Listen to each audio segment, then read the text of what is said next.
bermacam manusia 5 dalam hal salat. Saya minta Bapak Ibu perhatiannya. Kira-kira kita di antara yang mana dalam 5 golongan dalam hal salat? Yang pertama, orang salat tapi disiksa oleh Allah.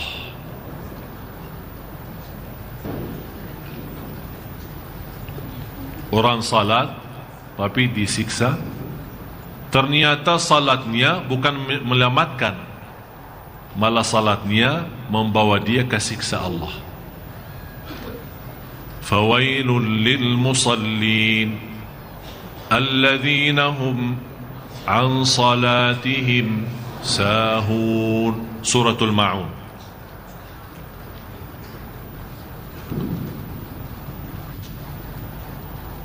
Surah 107 ayat 4 sama 5. Saya begitu membaca ayat ini, sebenarnya saya bersyukur, walaupun ada rasa takut. Bersyukur kenapa? Karena di sini Allah sebutkan alladzina hum an salatihim sahun, bukan fi salatihim sahun. Iman beda jauh. Kalau Allah bawakan fi, fawailul lil musallin alladzina hum fi salatihim sahun, berarti kita semua termasuk saya masuk dalam ancaman ini. Maksudnya apa fi?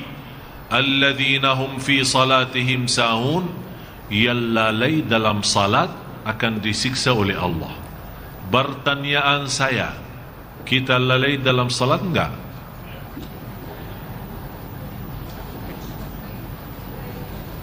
Sering. Ini ibu-ibu bilang sering. Tapi alhamdulillah Allah tidak bawakan fi, karena Allah tahu manusia. Tapi Allah bawakan an salatihim. Abdullah bin Abbas radhiyallahu anhu menjelaskan tafsirnya ini an. Apa beda an sama fi itu? Ternyata kata beliau, alladzina hum an salatihim sahun adalah salat orang munafik yang suka nunda-nunda salat. Begitu sudah mendekati habis waktu, dia kaget, ya Allah, mau habis waktunya, segera dan cepat ambil wudu dan segera dan cepat selesai salatnya supaya tidak habis waktu. Intinya salat tanpa rasa apa-apa. Allahu Akbar, Assalamualaikum warahmatullahi. Yang dia sadari Allahu Akbar sama salam, di antaranya tidak ada, nol.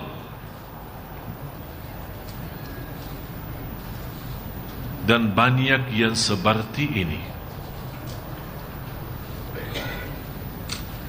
Saya lihat banyak masuk ke masjid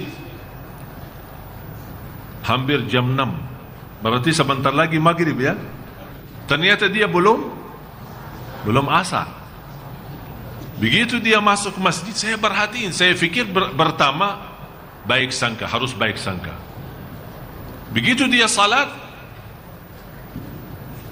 saya sambil pandangan saya, ini salat apaan ini? Jangan-jangan lagi olahraga tapi salah tempat. Begitu dia salat, Allahu Akbar, belum lama ya, belum lama sudah rukuk, sudah sujud. Begitu dia mau tahiyat pertama, saya fikir tahiyatul masjid, dia bangun lagi salat 2 rakaat. Jadi teruskan 4 baru salam. Tidak lebih dari 2 menit, 4 rakaat. Habis itu dia angkat tangan, dan saya begitu dekatin, saya tegur beliau, maaf, enti berdoa apa? Ya Allah, terimalah salat ana.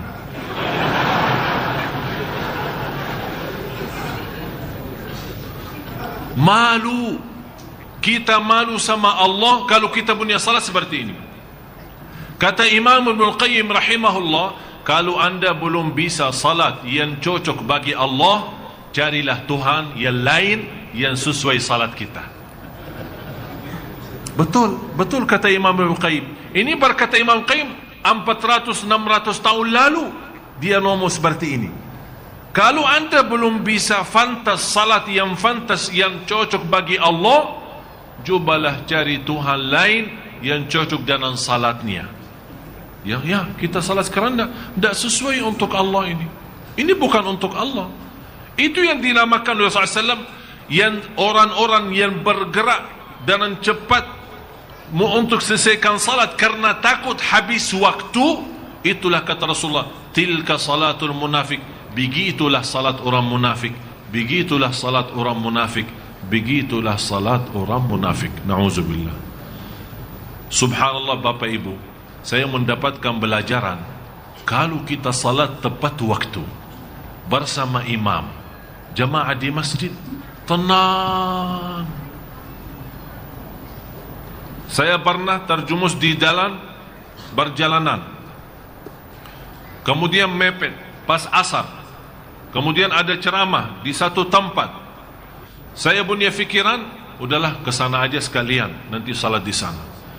Dalam perjalanan, demi Allah Bapak Ibu tidak tenang, sampai ke tempat dan salat habis. Saya selesai, memang sudah maghrib dekat, tapi begitu saya salat, saya sadar saya tidak salat. Baru sadar saya tidak salat, dan saya minta maaf, ya Allah, inilah salat saya seperti ini. Saya tidak pantas menjadi hamba-Mu ya Allah, kalau memang salat kita seperti ini. Tapi ternyata salat tepat waktu di masjid berjamaah, subhanallah, kita sepertinya mengangkat gunung yang besar di atas kepala kita. Sudah mendapatkan ketenangan yang luar biasa dan menyelesaikan kewajiban kita terhadap Allah. Baru kita fantas berkata, ya Allah, terimalah doa dan salat kami. Sudah jelas yang pertama, orang salat tapi disiksa. Apa artinya fawailul lil musallin? Artinya kalau di dalam bahasa Indonesia, artinya celaka bagi orang salat. Dalam bahasa Arab, wail satu kampung di dalam neraka. Istilah lain satu desa. Tahu desa? Satu kecamatan ya, di dalam api neraka sendiri. Kepala kampungnya ada juga. Di sana ada kepala kampung, kepala desa, Fir'aun. Wakil kepala Haman.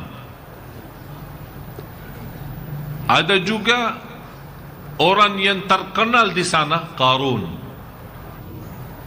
Ini mereka ditempatkan di sana.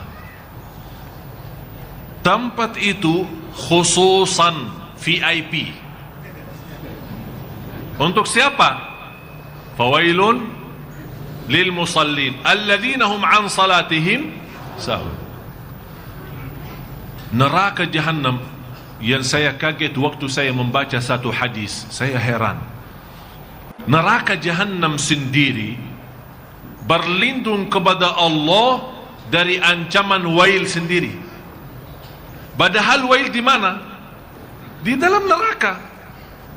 Panasnya 7 kali lipat daripada api neraka sendiri. Ini ruang VIP. Ini bagi orang salat yang sahun, yang sebagaimana saya jelasin sifatnya.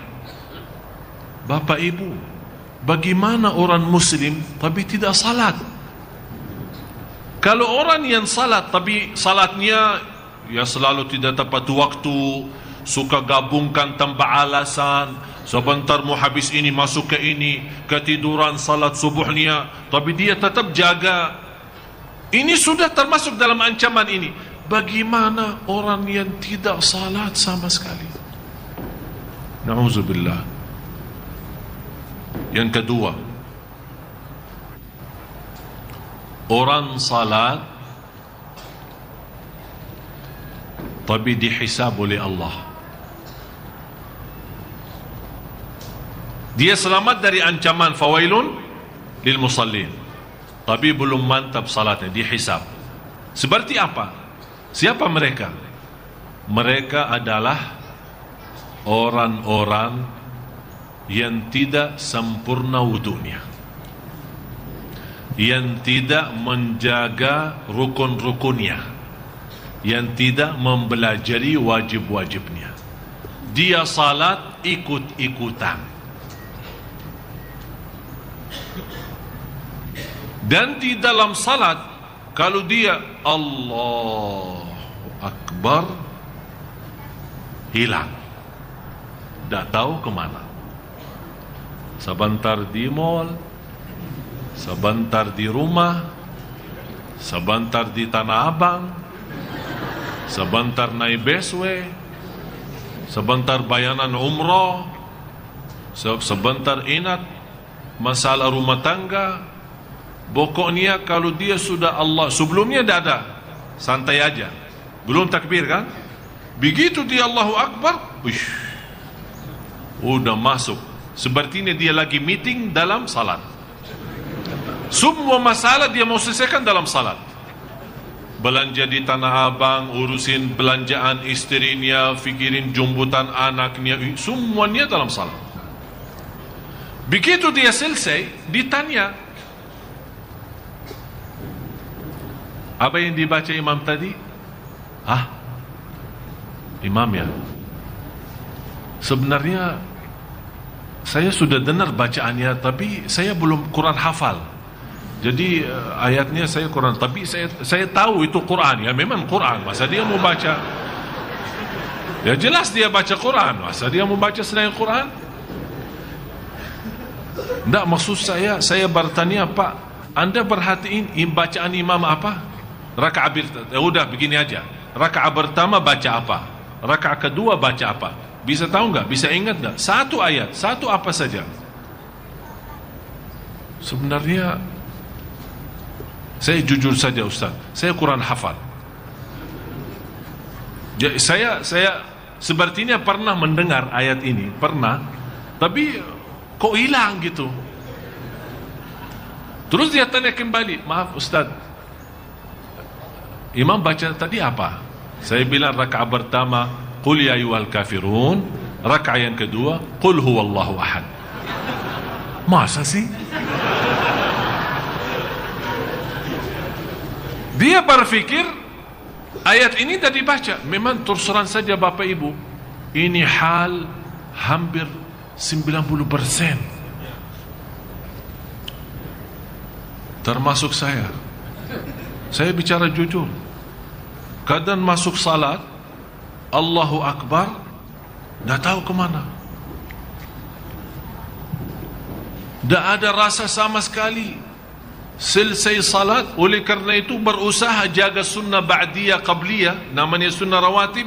Mudah-mudahan dengan sunnah qabliyah ba'diyah Allah tutupi kekurangan itu di sunnah, di salat wajib. Pertama Allah hisabkan salat wajib. Begitu malaikat beriksa, ya Allah, ini hambamu memang salat banyak, tapi banyak lubangnya, banyak bocor. Bagaimana ya Allah ini? Kata Allah, cuba lihat, beriksa, ada sunnah-sunnah enggak? Diperiksa, duha, qabliyah, ba'diyah, salat malam, tahiyatul masjid, sunnah wudu, taubat, hajat dan yang lain-lain. Allah perintah malaikat, cuba beriksa, ada sunnah-sunnah enggak? Kata malaikat, ada ya Allah, banyak sunnah-sunnahnya. Udah, tutupi aja lubang-lubangnya. Ditutupin semua, jadi salat sempurna, masuk surga. Ada yang lain, Allah tanya, cuba beriksa salat sunnahnya. Ya Allah, tidak ada. Berarti salatnya bagi dia apa? Celaka kan? Oleh karena itu Bapak Ibu, kalau anda belum bisa sempurna dalam salat wajib, jangan tinggalin salat sunnah. Banyak salat sunnah, qabliyah, ba'diyah, tahiyatul masjid, sunnah wudu, masuk rumah, keluar rumah. Sebagaimana saya sudah jelasin berkali-kali, sunnah itu berbanyak semaksimal mungkin. Harun al-Rashid, salah satu khalifah, terkenal beliau setiap malam tidak kurang, di luar salat wajib tidak berkurang dari 100 rakaat.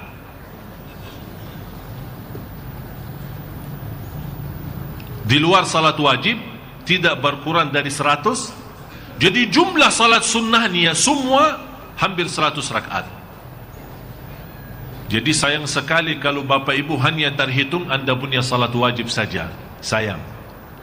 Mudah-mudahan salat wajib sama sunnah. Harapan saya sesuai hadis Rasulullah dan sunnah-sunnah, Allah sempurnakan kekurangan kita dalam hal dan salat wajib.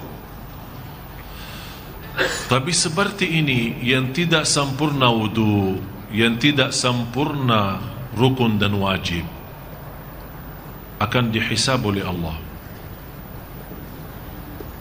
Mulai malam tahun baru, kita harusnya muhasabah Bapak Ibu. Barang siapa yang suka muhasabah diri, akan Allah ringankan hisabnya nanti di hari kiamat.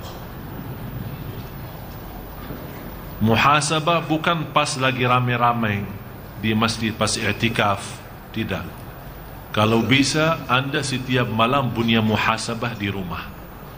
Begitu anda mau tidur, tes, periksa. Begitu anda sudah muhasabah, segera ambil wudu, salat 2 rakaat dan tidur. Kalau seandainya memang malam itu yang terakhir bagi kita di dunia ini, alhamdulillah sudah muhasabah dan sudah salat sebelum tidur. InsyaAllah husnul khatimah. Apalagi kalau menjaga wudu pas tidur.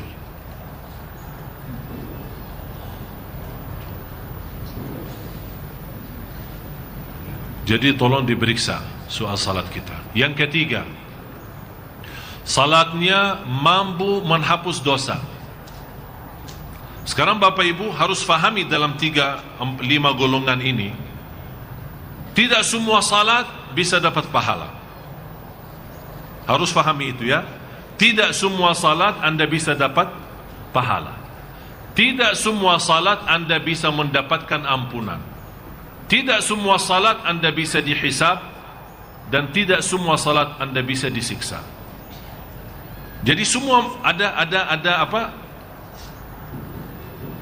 Turutannya, bagaimana sistemnya. Yang disiksa sudah saya jelasin, fawailun lil musallin. Yang dihisab oleh Allah sudah saya gambarkan. Orang yang dia berusaha jaga wudu, tapi begitu dia masuk salat, malah saya pernah masuk masjid, di samping saya ada orang salat tahiyatul masjid ini. Allah, dia hampir sama saya. Allah, tapi dia suaranya agak kencang sedikit, jadi saya bisa dengar suaranya. Begitu dia habis Allahu Akbar, tahiyatut thayyibatun mubarakatuh, saya kaget. Habis itu dia lepasin tangannya. Sepertinya saya bilang, saya dalam hati saya pas lagi salat, alhamdulillah sudah sadar. Dia sudah sadar, pas takbirah ihram dia lupa, dia lagi berdiri, dia fikir tahiyat. Dia mengganti doa iftitah jadi tahiyat. Tapi ternyata Bapak Ibu, pernah satu hari terjadi sama saya peristiwa yang sama. Allahu Akbar, tahiyatut thayyibatun.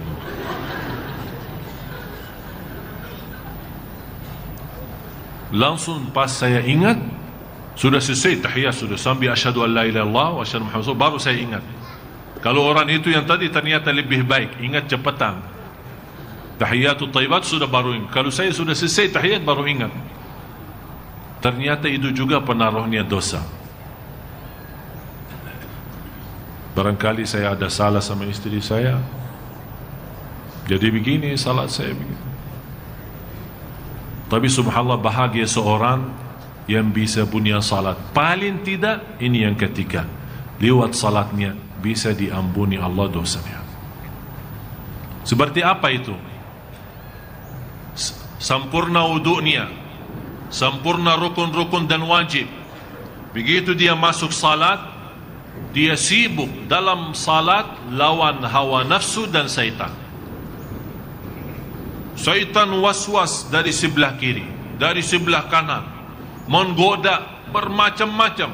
Sepertinya dia merasa, saya kuntut belum, batal wudu belum. Banyak digoda oleh syaitan, tapi tetap dia berjuangkan. Tetap saya masih wudu, masih jaga wudu.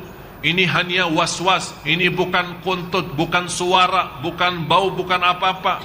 Teruskan. Tapi hilang sebentar, datang sebentar. Hilang sebentar, datang sebentar. Dalam perjuangan ini Allah tidak memberikan pahala salatnya karena belum sempurna, tapi Allah berikan ampunan karena dia berjuang. Berjuang apa? Lawan waswas, lawan syaitan, lawan hawa nafsu, lawan fikiran. Dan salah satu bapa ibu yang membantu anda bisa lawan waswas dan fikiran, pertama, saat anda merasa waswas, kerasin suara bacaannya yang cukup untuk didengar oleh telinga sendiri. Anda merasa sekarang was-was, ya, merasa hilang salatnya, kemana gitu, langsung anda Bismillahirrahmanirrahim, Alhamdulillahirabbil alamin, Ar-Rahmanirrahim.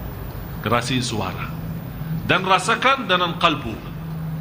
Dan jangan biasakan diri setiap anda rasa was-was tutupi mata.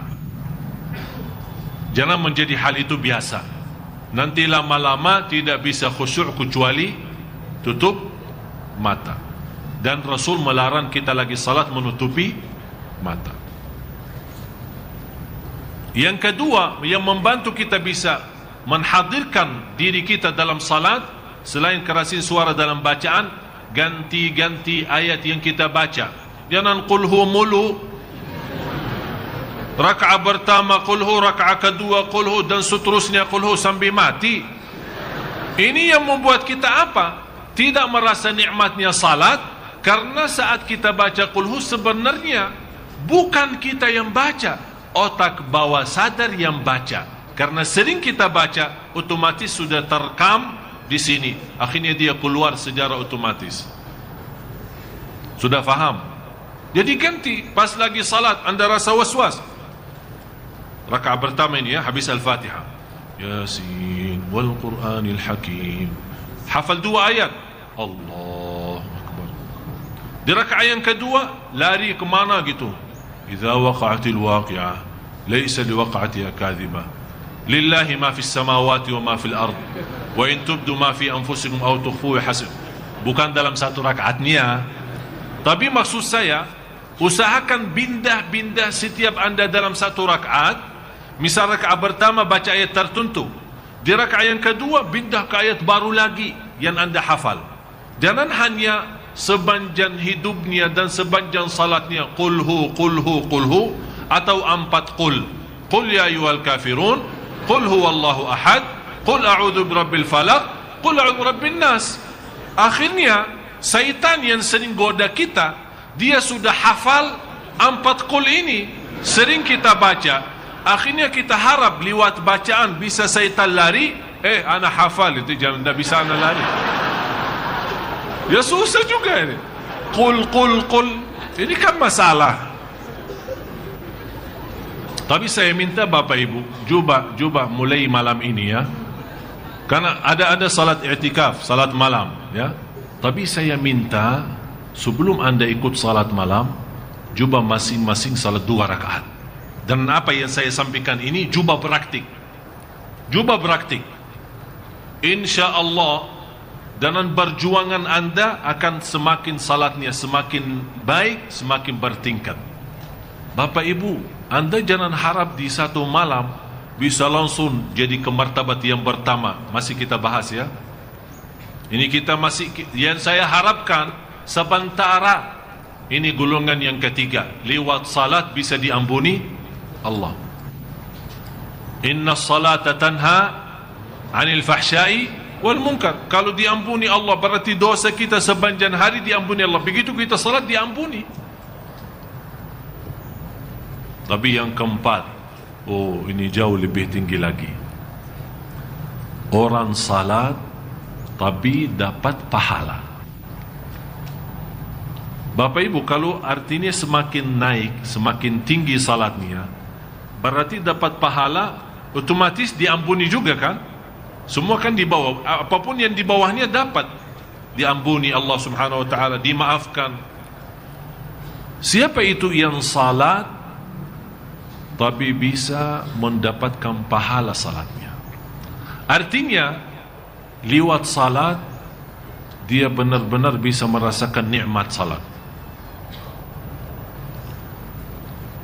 Yang sempurna wudu, sempurna rukun, sempurna wajib. Begitu dia masuk salat, punya kekhusyuannya luar biasa. Ka'bah di depan, surga di kanan, neraka di kiri, malaikatul maut di belakang, menunggu saya selesai salat agar dicabut nyawa. Bisa rasakan enggak? Sebagaimana firman Allah Subhanahu wa taala suratul Mu'minun surah 23 dari ayat 1 sampai 11. Bapak Ibu tolong tuliskan suratul Mu'minun surah 23 dari 1 sampai 11. Itu yang kita harapkan. Qad aflahal mu'minun alladzina hum fi salatihim khashi'un. Di sini Allah jelaskan fi salatihim, beda sama an salatihim.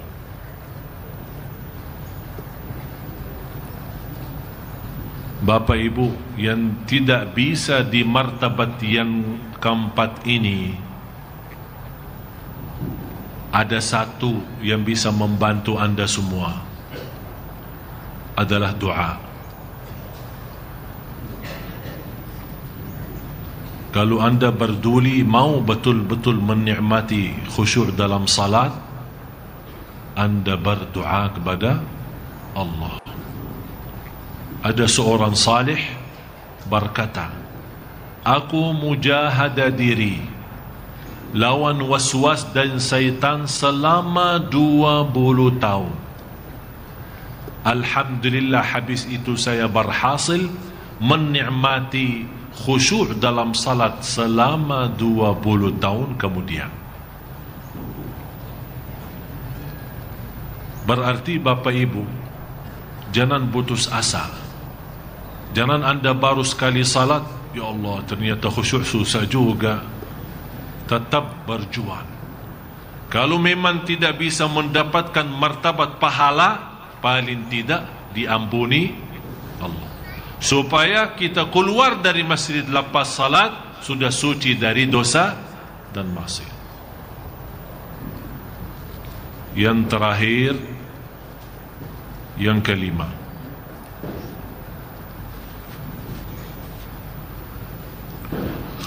orang salat tapi dengan salatnya dia termasuk orang terdekat kepada Allah.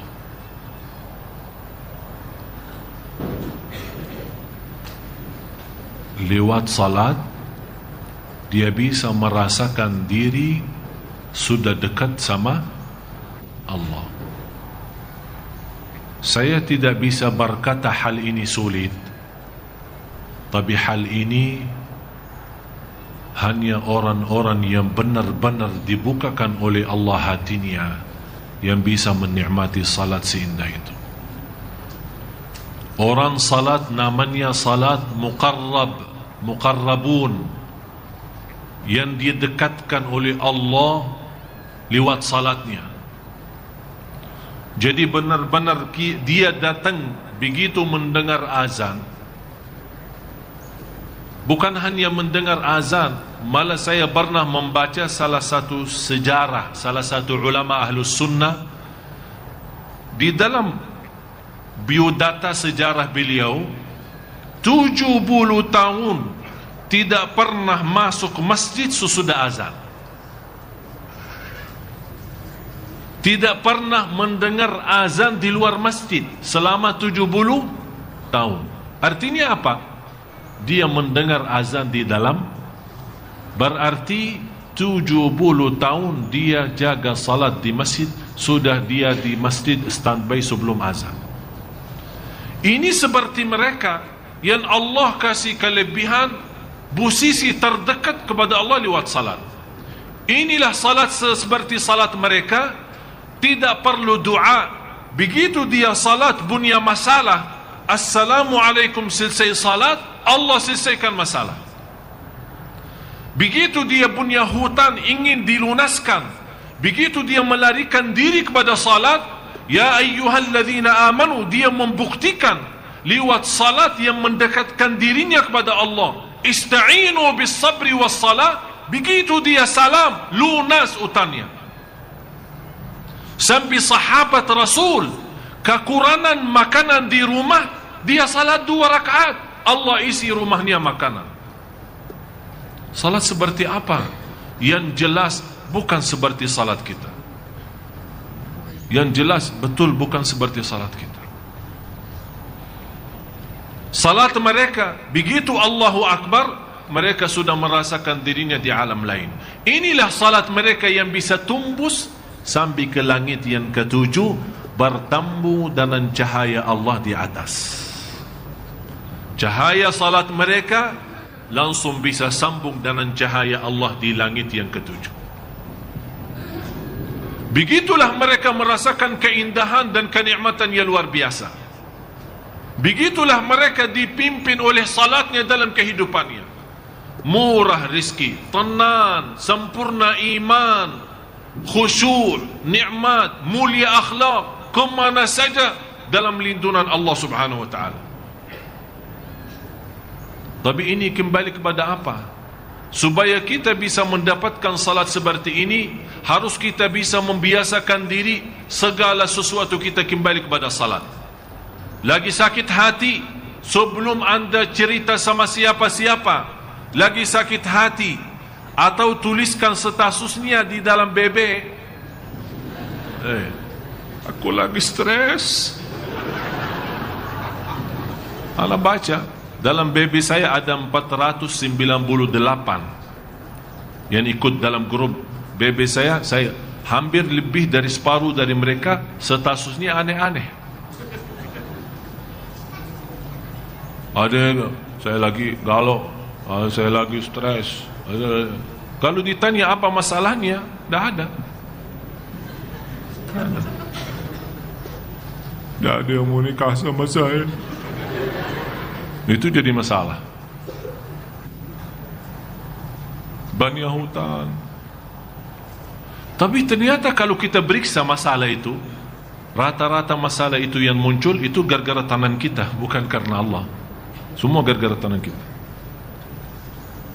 Oleh karena itu Bapak Ibu, sebelum anda punya prinsip seperti ini, di BBM-nya, di HP-nya, di laptopnya atau apa, mempunyai kata-kata yang tidak sesuai bersama Allah, lebih baik segera ambil air wudu dan salat. Punya masalah hutang, segera ambil air wudu dan salat. Sebelum anda cerita sama manusia dengan harapan dibantu oleh manusia, ceritalah sama Allah, baru akan Allah bukakan hati manusia memberikan pertolongan. Anda yang belum nikah, salat. Anda yang lagi sakit, salat. Anda yang merasa tertutup perjalanannya, salat. Kunci membuka bumi dan langit, salat. Ista'inu. Allah di sini memerintahkan minta tolong lewat salat. Ista'inu bis sabri was salat. Orang istri dan suami yang sudah lama menikah sampai saat ini belum memiliki keturunan, salat. Sebelum anda berikhtiar berobat sana sini, salat. Bapak ibu, salat itu segala. Salat itu kita buka pintu Allah langsung tanpa protokol. Kita berbicara sama Allah langsung, kontak sama Allah kita langsung. Ini Allah yang maha baik. Ada seorang ibu kemarin SMS panjang lebar, curhat sambil nangis, dan dia minta, saya mau telefon Syekh. Saya balas, mau telefon apa? Mau curhat. Sudah saya baca SMS-nya. Saya sendiri sudah ikut, habis baca SMS-nya ikut juga pusing kepala. Tapi ibu dah usah telefon. Ibu itu curhat sambil dia menjelasin keadaannya. Syekh, sambil saya SMS ini lagi nangis. Sambil di sini dia, sambil saya bisa terbayang seorang ibu yang lagi curhat, terbayang kondisinya, dia lagi duduk sambil nangis-nangis. Dia sudah jelasin, saya lagi nangis ini, hampir mau nangis darah, bukan air mata lagi. Begini SMS-nya. Saya bilang, subhanallah, saya manusia biasa bisa terharu. Saya manusia biasa ikut pusing. Saya manusia biasa ingin bantu. Bu, saya balas SMS-nya. Curhat tidak beda jauh, sama dengan curhat ini. Sambil saya bisa nangis, curhat sama Allah sana. Jauh Allah lebih baik. Allah maha mendengar, Allah maha melihat. Dan saya menceritakan satu. Ada seorang guru saya menceritakan peristiwa terjadi di depan mata guru saya. Dia masuk Masjidul Haram waktu umrah. Bertemu di hadapan Ka'bah ada seorang dari Yaman berdoa kepada Allah. Tapi yang menarik perhatian guru saya, tertarik perhatian dengan cara doa orang itu. Nangis, tangannya bancung sampai ke atasan, seolah-olah dia mau megang langitnya, saking betul-betul lagi butuh dan perlu. Berdoa tak ada habisnya. Orang kesana kemari tak ada perhatian, hanya fokusnya ke doa. Guru saya melihat keadaan ini, ini kayaknya ada sesuatu ini. Saya duduk di belakang, perhatiin. Doa terus sampai sepanjang waktu, tak berhenti-berhenti. Dan nangisnya sampai didengar oleh guru saya doanya orang itu. Ya Allah, saya tidak akan berhenti berdoa dan tidak akan keluar dari Masjidul Haram ini sampai engkau kabulkan. Ini sekarang selesai masalah saya. Betul-betul dia sudah lemparkan diri. Ya Allah, saya tidak bisa kemana-mana, dan saya tidak mau dan tidak akan keluar dari masjid ini, dan saya tidak akan turunkan tangan saya sampai engkau kabulkan. Terus sambil nangisnya, guru saya melihat, ini doanya kayaknya butuh banget ini. Betul-betul lagi stres. Ini masalahnya. Ternyata Bapak Ibu, hikmah dari cubaan dan ujian, pas kita lagi di puncaknya stres, ya, pas doanya bagaimana? Pas doa bagaimana? Biasa aja atau luar biasa? Allah senang ya luar biasa tuh. Allah senang. Ternyata hamba ini keluar doa yang tulus dan ikhlas pas cubaan. Dah kasih cubaan, kasih supaya doa keluar ini. Ternyata hikmah daripada cubaan, Allah mengeluarkan doa yang ikhlas. Ternyata pas dia doa, ada seorang, guru saya ini cerita, dia bilang ada seorang lewat, begitu lewat balik lagi, melihat orang itu lagi berdoa. Dia masukin tangannya dalam gantung bajunya, terus lembar, ada uang banyak dilembari. Guru saya perhatiin ada uang banyak, tapi ini orang masih berdoa, sudah lupa segala, hanya fikirannya kepada Allah. Subhanallah, sekian lama Allah sudah memberikan dia puas, dia turunkan doa. Begitu dia turunkan tangannya ke bawah, terasa, ada apa ini? Uang. Langsung nangis dan doa lagi.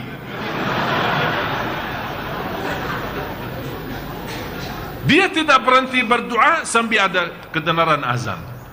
Guru saya perhatiin. Begitu dia bangun, mau bergerak, mau kemana, langsung kata guru saya, ini ada ilmunya ini. Langsung dia megang sama dia. Mau kemana ini? Sini, saya mau belajar sama antum. Ada apa sih? Ada masalah. Terus saya berdoa terus sama. Sudah Allah kasih hajatmu 3 kali lipat. Dikasih 3 kali lipat.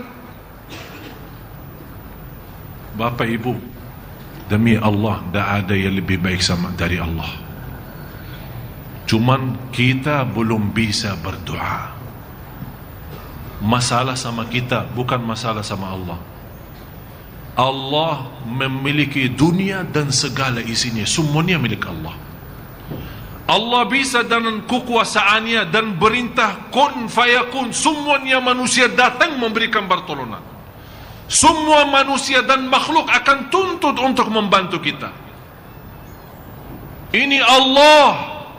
Jamaah sekalian, harus kita sadar, kita berhubungan sama Allah, salat karena Allah, bermunajat kepada Allah, bertawakkul ala Allah. Harus kita tahu Allah maha baik, Allah maha kasih sayang, Allah maha adil. Allah lebih kasih sayang daripada ibu kepada anaknya. Apakah anda terbayang bagaimana rasa kasih sayangnya ibu kepada anak? Terbayang enggak? Tidak akan dia mampu istirahat belum istirahat anaknya. Belum dia mampu tenang kalau belum tenang anaknya. Belum dia bisa merasa kenyang kalau belum kenyang anaknya. Dia belum rasa nyaman kalau belum nyaman anaknya. Begitulah perjuangan ibu untuk anak. Ini semua tanda kasih sayangnya ibu kepada anak. Kata Rasulullah, Allah jauh lebih banyak kasih sayang kepada hamba dari ibu kepada anak. Cuman kita mohon maaf Bapak Ibu belum bisa berdoa. Oleh karena itu, lewat salat yang kelima ini yang terakhir, menjadi orang terdekat kepada Allah lewat salat. Siapa itu mereka? Dia bukan hanya sempurna wudu, bukan sempurna rukun dan wajib, bukan mulia khusyuknya. Dia sudah lebih dari batas khusyuk. Dia begitu salat, dia bisa merasakan kehadirat Allah di depan mata. Itu beda dia sama orang yang khusyuk. Dia bukan hanya mampu khusyuk, ini khusyuk sudah menjadi hal biasa bagi dia. Tapi dia sudah mampu lebih daripada khusyuk. Tumpus khusyuk adalah dia merasa kehadirat Allah di depan mata. Dan begitu Allahu Akbar, dia yakin Allah sedang melihat salatnya. Oleh karena itu dia malu. Selesai salat, Allah kecewa dengan salatnya.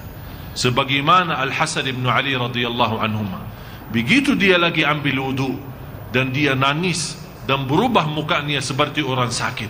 Ditegur sama muridnya, kenapa wahai Al-Hasan engkau seperti ini?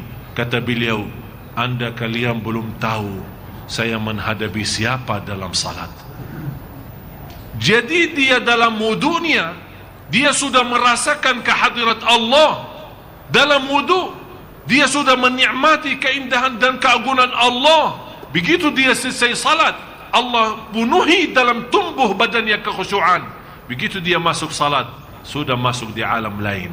Itulah berkata, sebagaimana ada seorang Ahlus Sunnah wal Jamaah, Al-Imam Abu Muslim, kalau dia masuk dalam salat di dalam rumah, kata istri dan anaknya, berani anak-anak bermain-main di dalam rumah sambil teriak-teriak kalau dia pas lagi salat.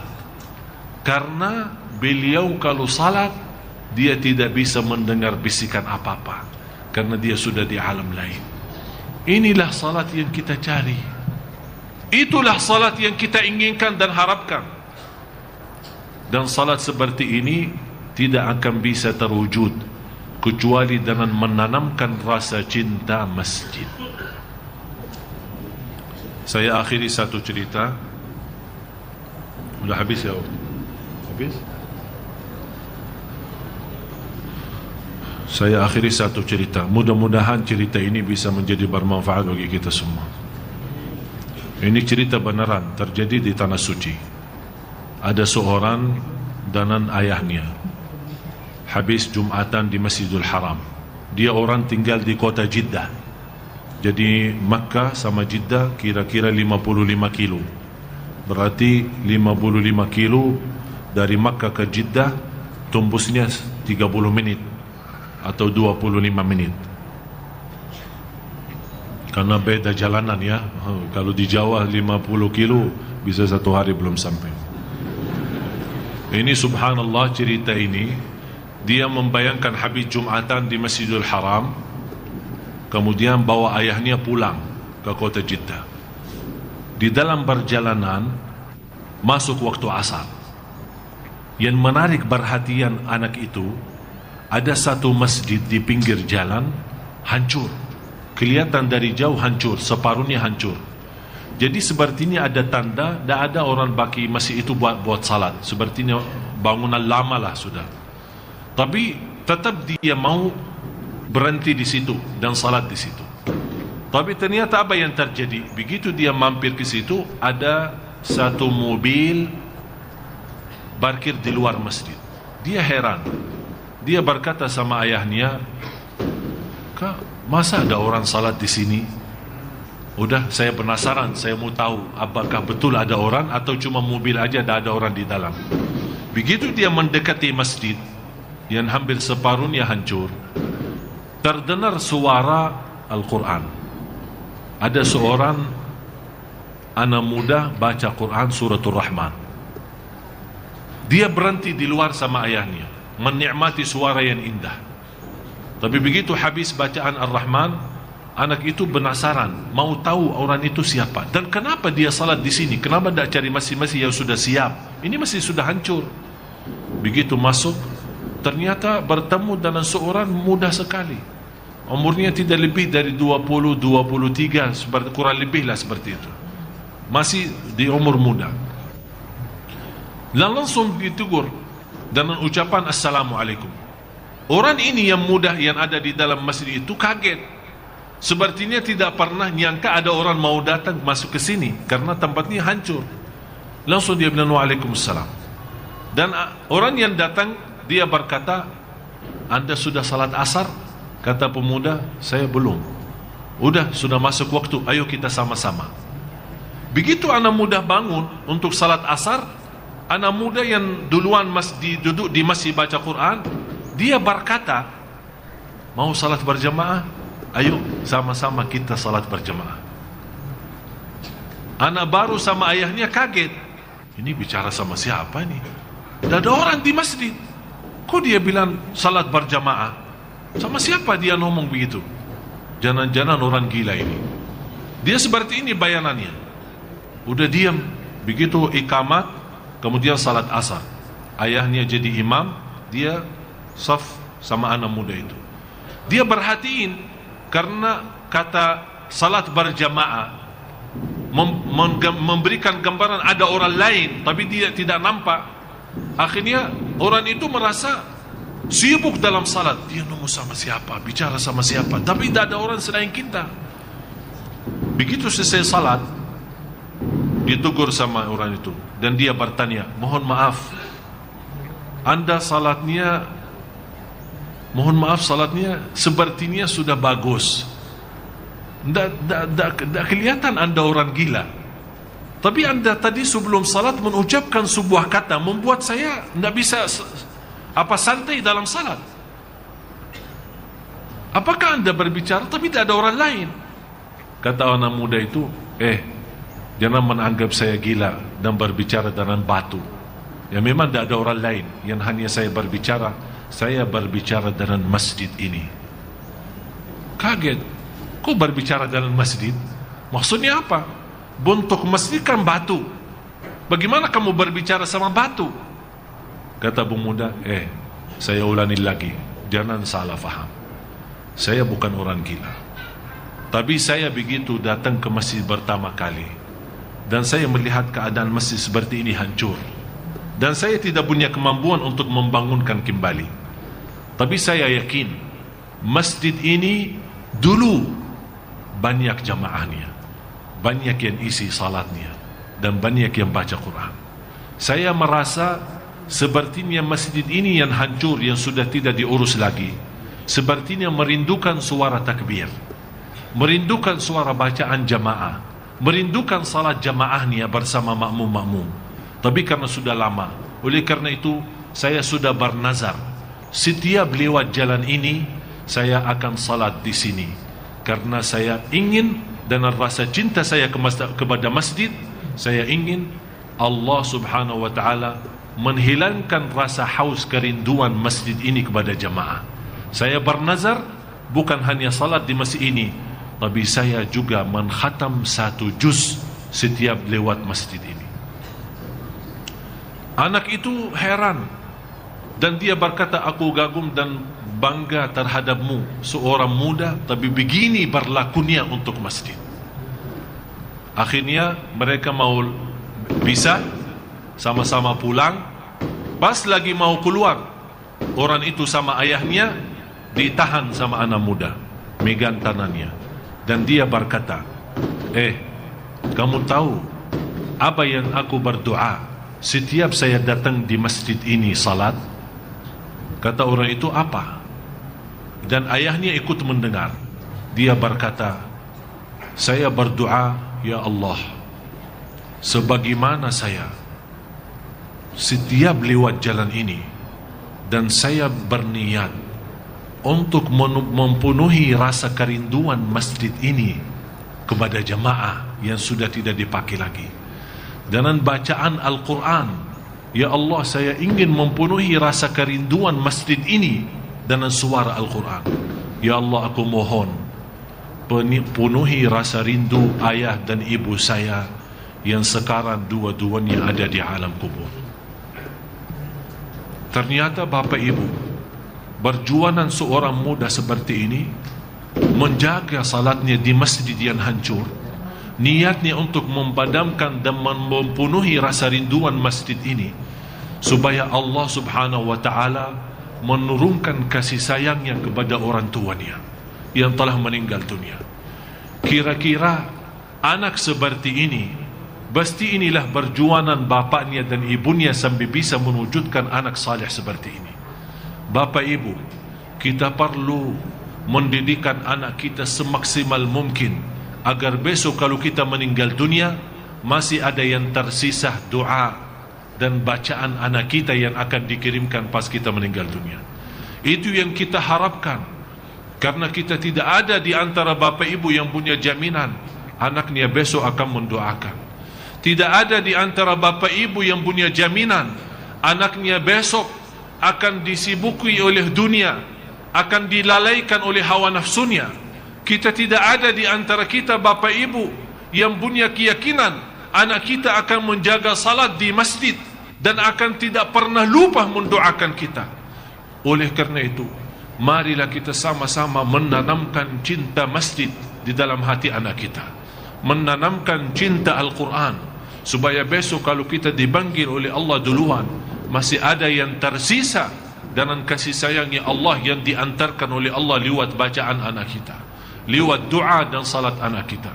Marilah kita sama-sama dengan masuknya tahun baru 2013, sama-sama memperbaiki diri, sama-sama bertaubatan nasuha, sama-sama menuju ke ridha Allah, sama-sama menuntut ilmu yang terbaik dan memberaktik ilmu dalam kehidupan kita sehari-hari, agar Allah subhanahu wa ta'ala memberkahi sisa kehidupan kita dan mengakhiri hayat kita dengan husnul khatimah. Marilah kita sama-sama berdoa.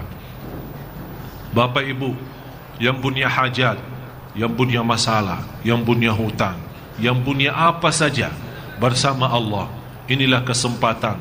Habis majlis ilmu, doa kabul. Habis majlis ilmu, doa terkabul. Oleh karena itu, marilah kita sama-sama bukakan hati kita kepada Allah dengan doa yang ikhlas dan tulus, dengan Allah maha mendengar, Allah maha melihat, dengan keyakinan Allah akan mengkabulkan dan menijabah doa kita. Dengan hajat kita masing-masing, insya-Allah tidak ada yang keluar dari malam ini habis doa kita, pasti akan Allah mengisi dan mempenuhi segala hajat kita, lahir batin, dunia akhirat. Amin ya rabbal alamin.